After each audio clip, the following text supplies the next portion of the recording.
UAT, la stratégie nationale. Alors, d'abord, je vais présenter Christian Savard, qui est directeur général de Vivre en Ville depuis 2006 et qui est très impliqué dans le débat public sur les enjeux de mobilité durable, d'urbanisme. Christian a été fréquemment sollicité par des instances secteur privé, public, associatif et participe à nombre de comités de réflexion et d'élaboration de politiques et programmes. Titulaire d'une maîtrise en aménagement du territoire et développement régional, il s'est spécialisé dans le domaine des transports, de l'urbanisme, du design urbain, tout en développant une expertise dans la gestion d'organisations non gouvernementales. Alors, Christian, c'est à toi de nous dresser ton portrait de la situation. La parole est à toi. Parfait. Merci beaucoup, Philippe. Merci à tous d'être présents pour ce débat qui peut parfois sembler technocratique, bureaucratique, surtout quand c'est présenté par le gouvernement. L'objectif de ma présentation, justement, vous montrer, aller vraiment un peu sur le plancher des vaches avec nous, ce qu'on appelle la série noire de l'aménagement du territoire, qui est une sortie qu'on a fait la semaine dernière, ou il y a 2 semaines déjà, avec différentes organisations pour notamment Equita, Fondation David Suzuki, on avait et Jérôme Duprat, par exemple, plusieurs organisations pour mettre en lumière certains éléments assez négatifs de cet aménagement du territoire. Puis si vous aimez le graphisme de ce que je vais vous présenter, je donne le crédit à Equita qui a travaillé là-dessus. Donc, je vais partager mon écran immédiatement. Et commencer ça. Donc, est-ce que vous voyez bien tout le monde? C'est bon, on peut me confirmer? Parfait, merci. Donc, série noire de l'aménagement du territoire au Québec, parce qu'on est tanné de jouer dans ce film-là. On le sait, quand on met en place une politique comme celle-là, c'est parce qu'on veut que des choses se règlent et parce qu'il y a des véritables problèmes et que la situation actuelle n'est pas soutenable. On ne ferait pas toute cette grande conversation-là. Il y a des comités, je fais partie d'un des comités. Il y a un paquet de choses que le gouvernement a mis en place. Ce n'est pas parce qu'on veut régler 2-3 petits problèmes dans la loi sur l'aménagement ou l'urbanisme ou des choses comme ça. C'est parce qu'il y a une série d'enjeux et je vais y aller justement en série. Est-ce que ça clique? Christian, juste si tu permets, je pense que c'est ton micro qui frotte un peu. Peut-être OK, parfait. faire attention. OK. Est-ce que je réussis à cliquer sur... On est toujours sur la même diapo. Voilà, ça fonctionne, là? Oui. Voilà. Bien, d'abord, série noire de l'aménagement. Sainte-Ville sous le lac, la construction en zone inondable, enjeu qu'on a vu dans les dernières années au Québec, qui a eu des impacts directs sur la vie des gens parce qu'au Québec, on a laissé construire en zone inondable et qu'on n'a pas eu de cohérence dans ce domaine-là. La bonne nouvelle, c'est pour ça que je commence avec celui-là, c'est qu'on a commencé à prendre des mesures un peu plus drastiques au Québec pour contrer ce phénomène-là et tenter d'encadrer les pratiques. Série noire de l'aménagement, des SAQ sans cœur de collectivité, la désertion commerciale des centres-villes. SAQ, société d'État, donc qui devrait avoir des pratiques exemplaires, quitte les centres-villes ou les artères commerciales pour aller s'installer dans des centres d'achat, dans des power centers, ferme des succursales, fait mal à nos centres-villes. Si c'était le privé qui le faisait, on pourrait dire, bon, ben, il fait bien ce qu'il veut, mais là, c'est l'État qui le fait. Donc, un autre exemple d'incohérence de la part de l'État. Troisième épisode de la série noire. Prolifération envahissante des autoroutes qui n'a pas réglé les problèmes de congestion, qui les a plutôt accentués. Je pense que la région de Montréal est particulièrement bien au fait de ça. Multiplication de la 25, il y a eu le prolongement de la 30, des agrandissements un peu partout.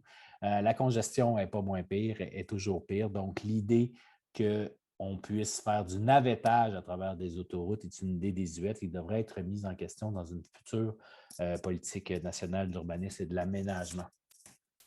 Autre enjeu dans la série noire, en nature ou en espèces, le saccage des milieux naturels. De la même manière que les terres agricoles, malheureusement, nos milieux naturels au pourtour des villes sont souvent vus comme des réserves foncières à développer éventuellement. Donc, c'est un autre point où il y a du progrès. Dernièrement, Emmanuel a nommé un exemple récemment des villes qui sont de plus en plus proactives pour acheter des bouts de territoire qui ont une valeur particulière. Mais donc, il y a quand même des enjeux qui continuent et des outils à donner aux villes dans la future politique. Le sacrifice du garde-manger, destruction des terres agricoles. C'est peut-être moins pire que dans d'autres juridictions nord-américaines parce qu'on a la loi sur la protection du territoire des activités agricoles, mais tout de même, trop souvent, c'est des promoteurs qui possèdent certains territoires agricoles qui attendent le bon moment pour tenter des dézoner. La sensibilité a encore augmenté sur cet enjeu-là, mais il y a encore, on peut encore faire mieux. On l'a vu, le gouvernement, dernièrement, juste pour faire mettre des serveurs de Google sur le terre agricole à Beauharnois, a utilisé un décret pour passer par-dessus la LPTAA. Donc, encore une fois, on a sacrifié notre garde-manger. Passé décomposé, l'abandon du patrimoine bâti, trop d'abandon partout au Québec. De patrimoine bâti. On dirait qu'on est dans un mauvais cycle actuellement.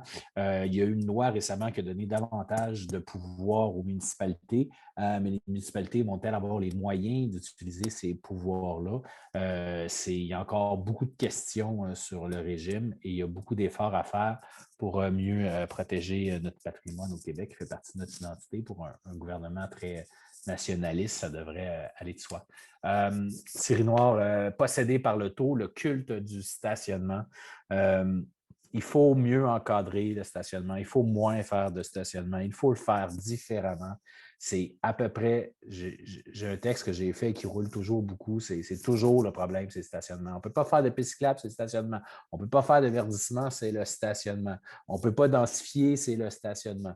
C'est toujours le stationnement. Donc, ce culte du stationnement-là doit être remis en question et le gouvernement doit se donner des outils aussi aux villes pour aller plus loin. Il y a aussi des questions de culture derrière. Derrière la SNUAT, je vais l'appeler la SNUAT, la fameuse stratégie, il doit y avoir aussi des manières de changer la culture de comment on régit notre territoire et le stationnement doit en faire partie.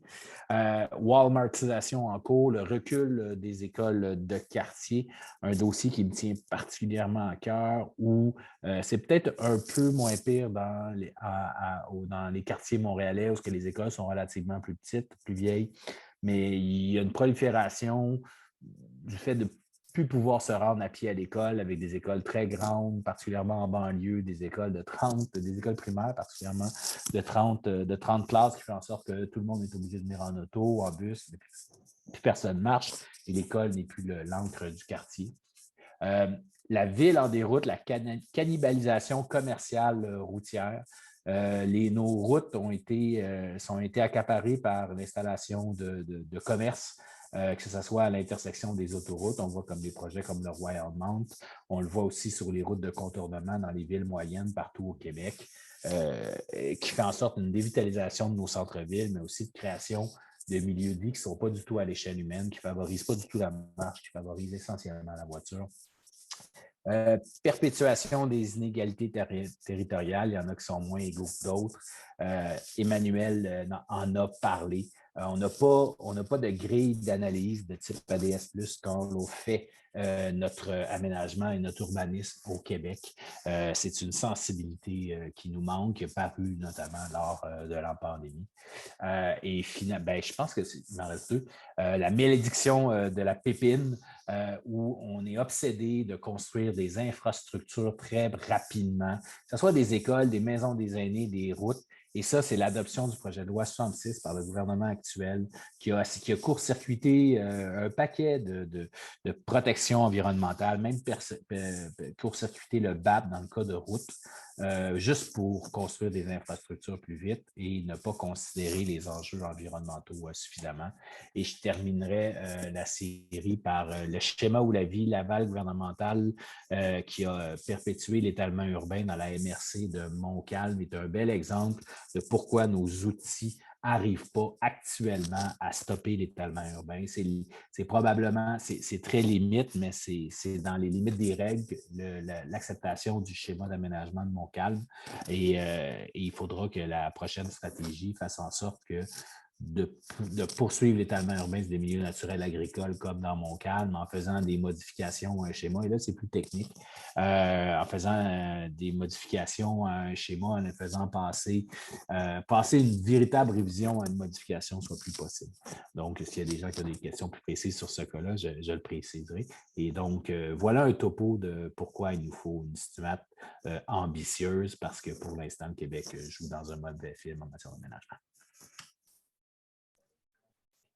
Merci, Christian. Alors, je ne sais pas si on est allé voir ça dans un cinéma, dans une grande salle, dans un cinéma de quartier, mais c'est très, effectivement, très impressionnant là, à l'écran. Moi, ce que je retiens, dans le fond, c'est que les pratiques ont amené à des dérives vraiment incroyables qui nous coûtent très cher aujourd'hui. Et c'est un peu ça, dans le fond, les raisons derrière la reconnaissance par tout le monde qu'il faut un peu se donner un peu plus de cohérence dans l'intervention territoriale. Fait que quand on regarde tout ça mis ensemble, on se dit oh, OK, on a vraiment un problème, on doit aller vers des solutions. Je ne sais pas si nos prochains intervenants vont aller directement dans les solutions, mais vont continuer à nous exprimer, en tout cas, dans leur domaine respectif, qu'est-ce qui est problématique, qu'est-ce qu'on pourrait faire mieux. Alors,